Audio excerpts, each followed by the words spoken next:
Hey everybody, welcome back to another episode of Otaku Tuesday, a weekly discussion based on your questions, so leave me a few in the comments section below. This week we're doing something a little bit different and talking about some of the times that we lent some things to a few untrustworthy people and some of the experiences that we had to learn from.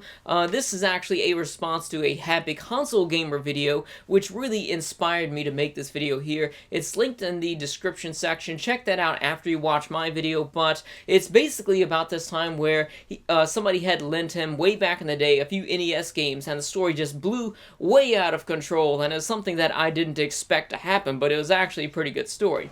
Anyways, as far as letting friends borrow games, or really anything in general, I've always had this rule that if I let somebody borrow something, they have to let me borrow something as well. That way it's equal. That's just the way that it was. I'm the Full Metal Alchemist of letting people borrow stuff just because I knew that the majority of the time when I let people borrow stuff with no collateral, I never got it back, so that's just the way it had to be. Anyways, I remember back in elementary school, I was playing a lot of Sega Genesis, and this was like the later years of elementary school, but I know it sounds crazy to a lot of you guys to have been growing up with a Sega Genesis. I know a lot of you guys probably were around that age with the PS2 or maybe the PS1, you know, just depending on when you were born and whatnot, but I remember in elementary school, I had this friend. He would always come over and play Sega Genesis games with me. And he would say, well, wow, that's a really great game. I don't have that many games. Can I borrow this game? I felt kind of bad for him. I thought, you know what? This guy's a good guy. He hangs out with me all the time. He wants to borrow some games. Yeah, I'll let him borrow some games. I'll let him borrow a game. And then a week or two later, I don't think about it because I don't really understand the value of money at that time. And I just wasn't thinking about it that way because I was just some dumb kid. And I would let him borrow another game. Apparently, he was smarter than I was because he was fooling me with it. And then before long, my mom had to tell me, you know, this kid is borrowing a lot of your games. He has like a tenth of your collection now. And it wasn't a collection like this or anything. I probably had maybe 15 or 20 Sega games, which was a lot back then because I didn't have a job or anything. I had to rely on only birthday and Christmas, or maybe I had money from doing chores that I had saved up because I did that sort of thing. And yeah, this guy had a lot of my games, and I had to get him back eventually, and then he quit talking to me from that. And that, to me, was an experience that I really remembered because it was evident for the first time ever in my life that somebody wanted me for something that I had instead of who I was, because I was very innocent, and I thought that people, you know, they're hanging out with me because they like to hang out with me, not because they could get something from it. And I learned a lot from that. And from there on is when I started needing collateral when people borrowed stuff, and there was a lot of drama with that between me and some of my friends because I would know some of these people for years, and they would be like, why don't you trust me enough to just let me borrow something and not give you any collateral? And I felt really bad about that because it would be like months that they would keep this stuff and they would just never return it. And I don't really understand how people would fail to see that sort of flaw in the logic, is that why would they borrow something for nothing and then give it back months later and then want to borrow something else? So at that point, for years, I had always stuck to this rule of getting some sort of collateral exchange with somebody until I started making friends in middle school. And then we were letting each other borrow, what was it, like N64 games in middle school. And I remember I'd let this kid borrow a few N64 games. I don't know why. I should have learned from past experiences, but you know, that's how it is in the past. You always make these mistakes that you should have known better. Anyways, I saw this kid, and he was in school. He was actually making a cash transaction with this guy. I saw it happen. He handed him my games, and I saw the person hand him some money, and that was it. And he didn't know that I saw this, and I'd always say, so what about those games? What happened with those games? When are you going to bring me those games back? Because, you know, it's been a few weeks. He'd say, well, you know, I got grounded, my parents took it, I lost it, I don't know where it's at. And then eventually he just avoided me altogether and wouldn't talk to me at all. Such a annoying thing for me at the time, because I knew what it was. I wanted to confront him, but I don't know. I guess I wanted him to confess it to me himself, just because I knew that if I had confronted him with that, there was nothing he could have done. Maybe he could have paid me back, but I highly doubt it. If he was over there selling off his friends' N64 games, I doubt he was a person that I could rely on him to be good for paying me back for the stuff, or even having enough money to pay me back for it in the long run. And it even went on from there. So for a while, that's just how I was, and I felt bad about sharing things with people and requiring something back.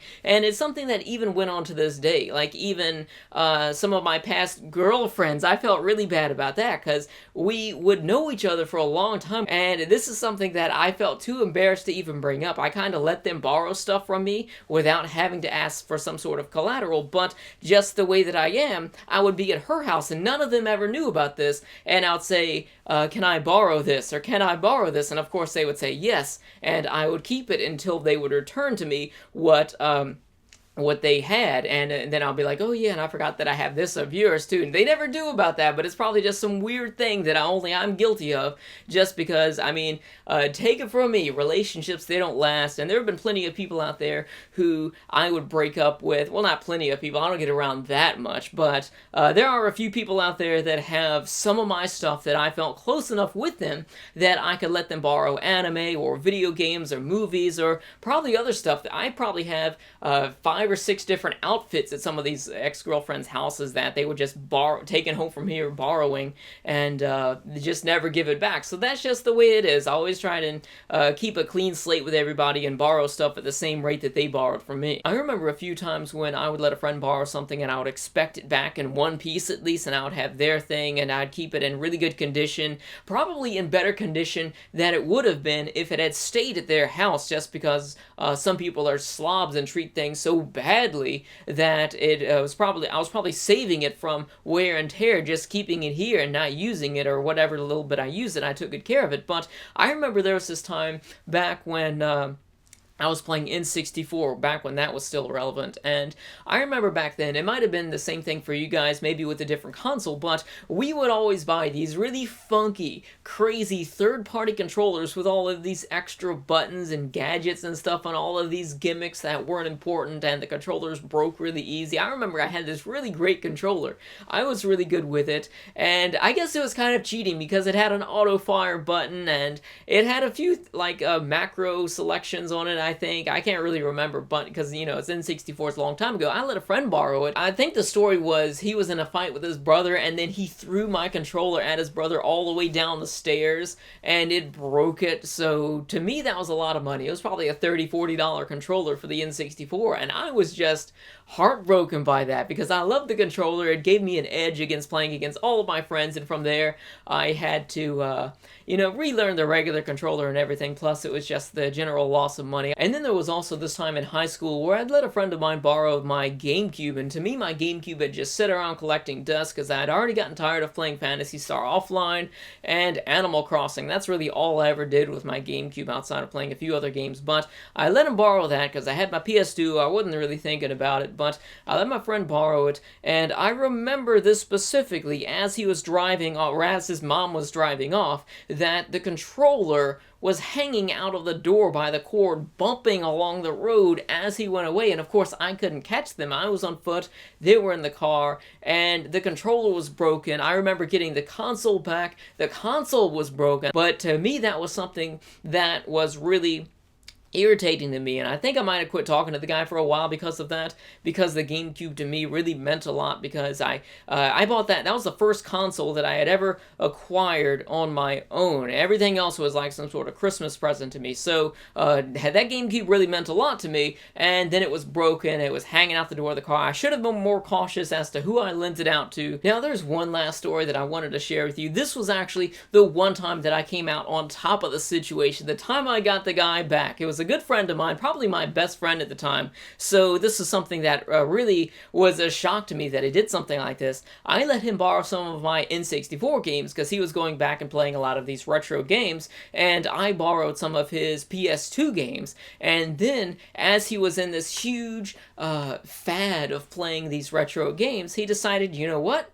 I don't want to play these anymore. I want to get rid of all my N64 equipment. And he went down to GameStop. This is back when you could trade N64 and other like old consoles around that time to GameStop, and they would give you next to nothing for any of it. I remember he traded in all of his games, all of his controllers, and in with his games was my game. And I was devastated by this just because the game itself was Body Harvest. I'm pretty sure there are a few people that I knew from around back then that are watching it. Of course, no hard feelings feelings now. It's, it's in the past, but it's just fun to talk about in the video. But he traded in the game of Body Harvest, and back on the N64, all of your games, they weren't saved on memory cards for the most part. You saved them on the cartridge itself. And I had some of his PS2 games here, and I went up to GameStop myself, the same exact GameStop that I knew he went to, and I found the same exact Body Harvest and got it back, and then I traded in his games enough to buy my games. And GameStop gives you next to nothing for your games, especially for an N64, these older PS2 games, which was mostly what he had. And I eventually bought it back. He wasn't too happy with it, I'm sure. I wasn't around him when he heard about it, but I think in the end he understood what was going on there, because we really didn't have any confrontation with that. So anyways, let me know in the comments section below if you've had any experiences that are maybe comparable to this, or maybe even worse. Let me know about that in the comments section below. Thank you for watching, and I'll see you next time.